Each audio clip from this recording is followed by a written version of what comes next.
Hello students, good morning. છેલ્લે આપણે chapter number 8 ગુરુત્વાકર્ષણની અંદર અત્યારે તમે ડિસ્પ્લે પર જોઈ શકો છો એ પ્રમાણે પ્રસ્તાવના, કેપ્લરના ગ્રહોની ગતિ અંગેના 3 નિયમ, ગુરુત્વાકર્ષણનો સાર્વત્રિક નિયમ અને એ નિયમ આપણે સદિશ સ્વરૂપે ભણેલા, બરાબર ને?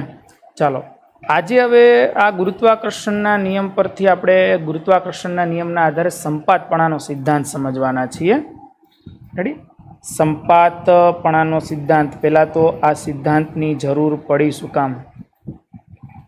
સંપાતપણાનો સિદ્ધાંત, બરાબર? આજનો લેક્ચર આપણો સંપાતપણાના સિદ્ધાંતથી શરૂ થશે.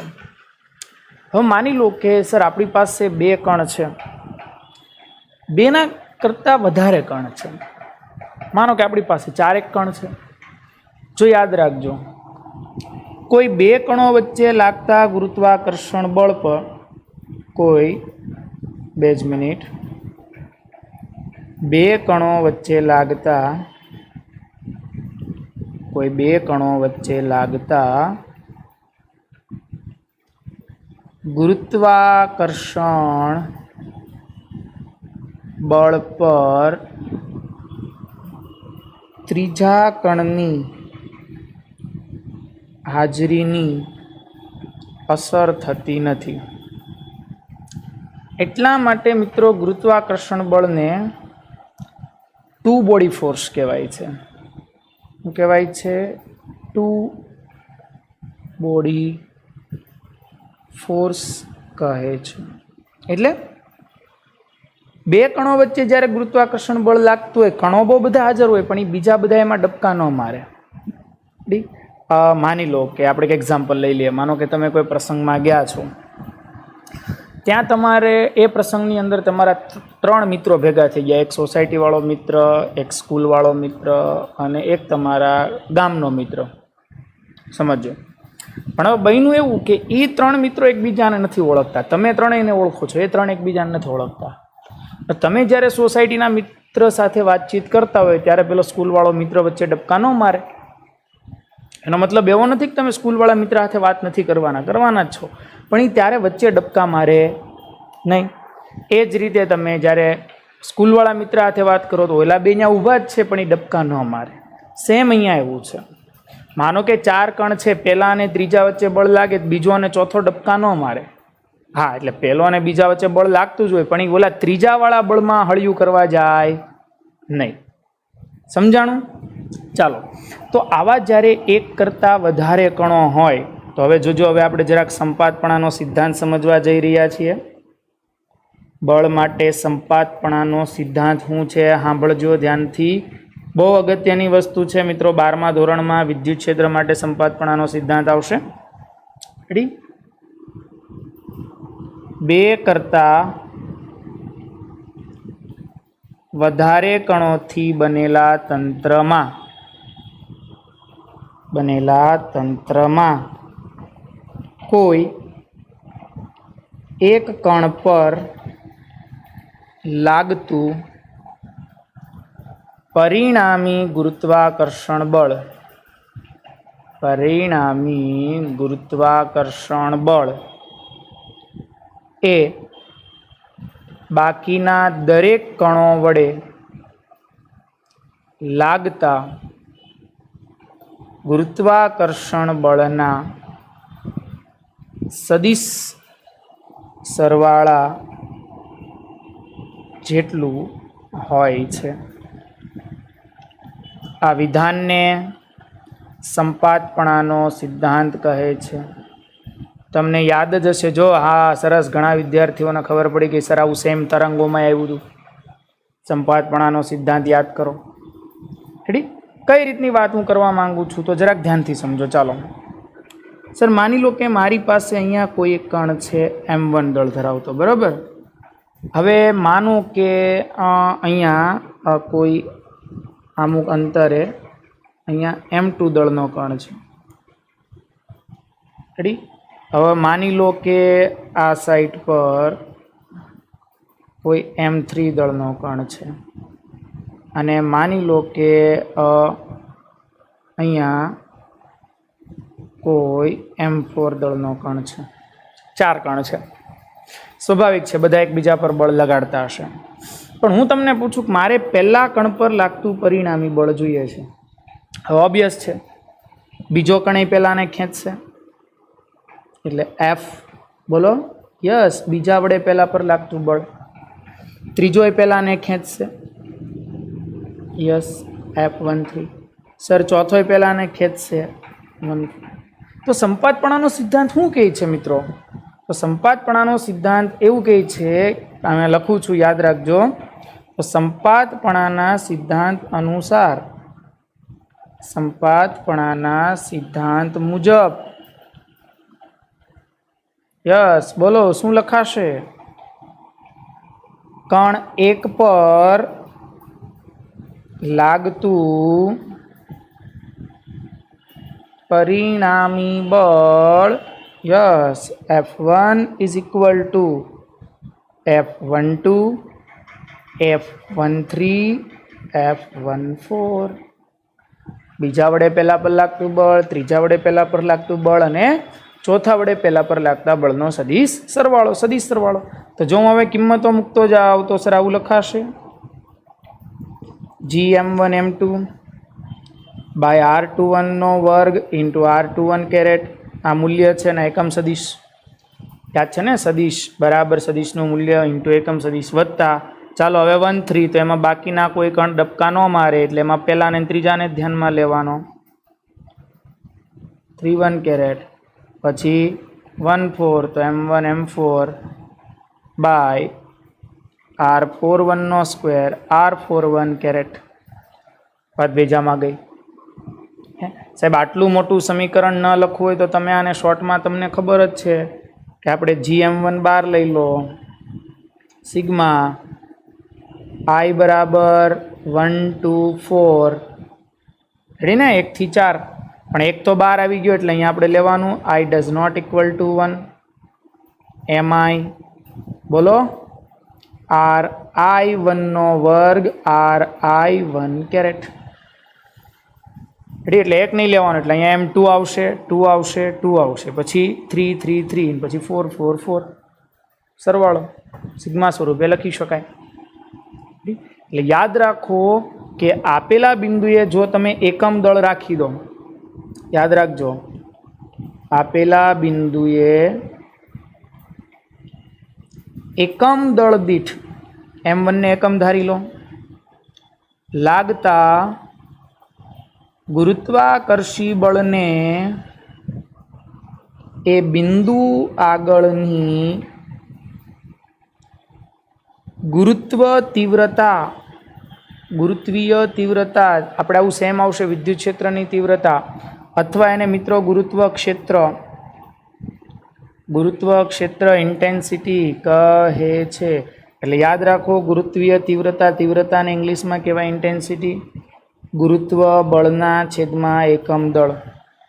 એટલે તમને પૂછે ગુરુત્વીય તીવ્રતાનો એકમ જણાવો તો ન્યૂટન પર કેજી. પારિમાણિક સૂત્ર M1 L1T - 2, નીચે M1 M1 વહી ગયા તો M0 L1T - 2. સર આ કોના જેવું છે? પ્રવેગ જેવું. પારિમાણિક સૂત્ર જુઓ કોના જેવું છે? પ્રવેગ જેવું. એટલે તમને પૂછશે ગુરુત્વ તીવ્રતાનું પારિમાણિક સૂત્ર કોને મળતું આવે છે? પ્રવેગને. ચાલો આવા સંપાતપણાના સિદ્ધાંત પરથી બહુ સરસ મજાનું એક્ઝામ્પલ આપણે જોઈએ. રેડી? એક નાનકડું એવું એક્ઝામ્પલ છે સંપાતપણાના સિદ્ધાંતના આધારે. તો એ એક્ઝામ્પલ આપણે સમજવાનો પ્રયત્ન કરીએ. ચાલો એક્ઝામ્પલને સમજવા માટે આપણે એક કન્ડિશન વિચારીએ. સોરી, 2 જ મિનિટ. ચાલો, ઓકે. હવે સવાલ તમને આવો પૂછ્યો છે કે આ કોઈ એક ત્રિકોણના 3 શિરોબિંદુ પર સ્મોલ m દળના પદાર્થો છે. ઓકે, સ્મોલ m દળના પદાર્થો છે અને આ ત્રિકોણના કેન્દ્ર પર, ચાલો હવે જરાક એનું કેન્દ્ર આપણે વિચારી જ લઈએ સાથે. માની લો કે ત્રિકોણનું કેન્દ્ર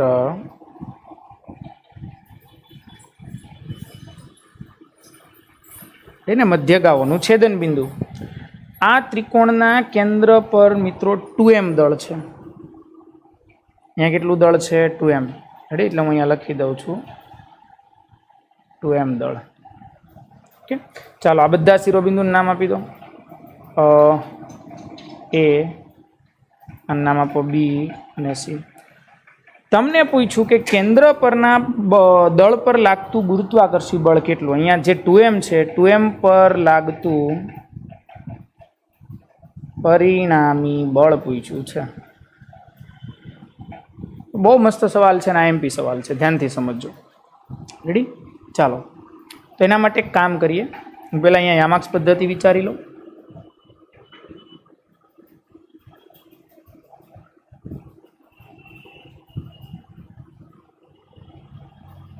અભ્યાસ છે સમબાજુ ત્રિકોણ છે. સમબાજુ ત્રિકોણ છે એટલે બધાના કેન્દ્રથી અંતર કેવા હોય? સમાન. અને આપણે કેન્દ્ર ધારી લો O. રેડી? કેન્દ્ર ધારી લો O. ચાલો એટલે લખું સમબાજુ ત્રિકોણ હોવાથી AO બરાબર BO બરાબર CO એ બધાનું નામ આપી દો. R અંતર સમાન છે. ઓકે, ચાલો હવે આપણે કન્ડિશનો વિચારતા જઈએ. મિત્રો આ ખૂણો 30નો થશે, આ ખૂણો 30નો થશે, તો સર I30 થાય, I30 થાય. તમે બધા જાણો છો Z બને છે યુગ્મ કોણ. હવે જોતા જાઓ સર 2m પર એટલે કેન્દ્ર પર લાગતું પરિણામી બળ મારે જોતું છે. તો ઓબ્વિયસ છે સંપાતપણાના સિદ્ધાંત અનુસાર A વડે લાગે, B વડે લાગે, C વડે લાગે. તો પહેલું કામ આપણે કરીએ FOA, A વડે લાગતું બળ.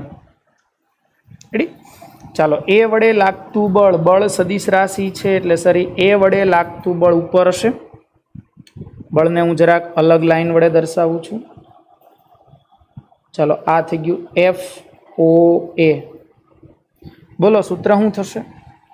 GS M1, A પરનો દળ M1 એટલે MO પર 2m બાય R² ઇન્ટુ દિશા. ચાલો યામાક્સ પદ્ધતિમાં આને ધન x ગણો તો આ ઋણ x, આ ધન y ગણો તો આ ઋણ y. તો સર એનો મતલબ આ બળ ધન દિશામાં છે એટલે J કેરેટ. ઓકે, ખબર પડી? A વડે O પર આકર્ષી બળ લાગ્યું ઉપરની બાજુએ ધન y દિશામાં. ચાલો O B વડે લાગે સર ઈ બળ આમ હશે. જોજો બળને મેં તમને કીધું એમ થોડુંક અલગ યુનિક કલર બતાવું છું.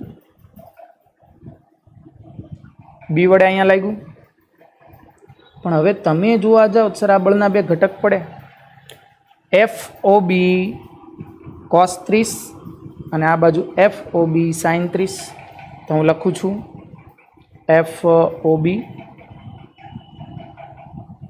બરાબર FOB cos 30. FOB એટલે મૂલ્ય cos 30. cos 30 ક્યાં પડ્યો? ઋણમાં, તો minus I caret. FOB sin 30 એ જેમાં પડ્યો એટલે એ ઋણ અને ઋણ y છે. જુઓ તમે આ બે ઘટક જુઓ. અહીંયા જુઓ, આ અને આ જુઓ. શું લખાશે? GM 2m બાય R² sin 30 J કેરેટ. ચાલો FOC ની વાત કરી લઈએ. સર FOC એટલે અહીંયા તો સર એનાય બે ઘટક પડે. FOC cos 30, FOC sin 30. પણ એનો cos 30 ધન થશે, sin 30 ઋણ થશે. તો સોરી ચાલો FOC GM1 M2 by R² પણ cos 30 ધન થશે, ઓલો ઋણ થશે. ચાલો તો સંપાતપણાનો સિદ્ધાંત આપણને શું શીખવાડતો? તો પરિણામી બળ એ ત્રણેયના સદિશ સરવાળા જેટલું થાય. તો આપણે લખીએ O પર લાગતું પરિણામી બળ FOA, FOB, FOC. ચાલો FOA નું સૂત્ર શું હતું? GM 2m બાય R² J કેરેટ. OB નું સૂત્ર માઇનસ GM 2m બાય R² cos 30 I caret minus GM2M/sin30 જે કેરેટ આ ઓબીના બે પદ ઓસી તો તમને ઉપર દેખાય જ છે plus GM2M/r² cos30 I caret plus minus છે જોજો અહીંયા માઇનસ છે ને માઇનસ GM2M/sin30 જે કેરેટ સર આ પ્લસ આઈ કેરેટ ને માઇનસ આઈ કેરેટ બે પદ સેમ છે ગયા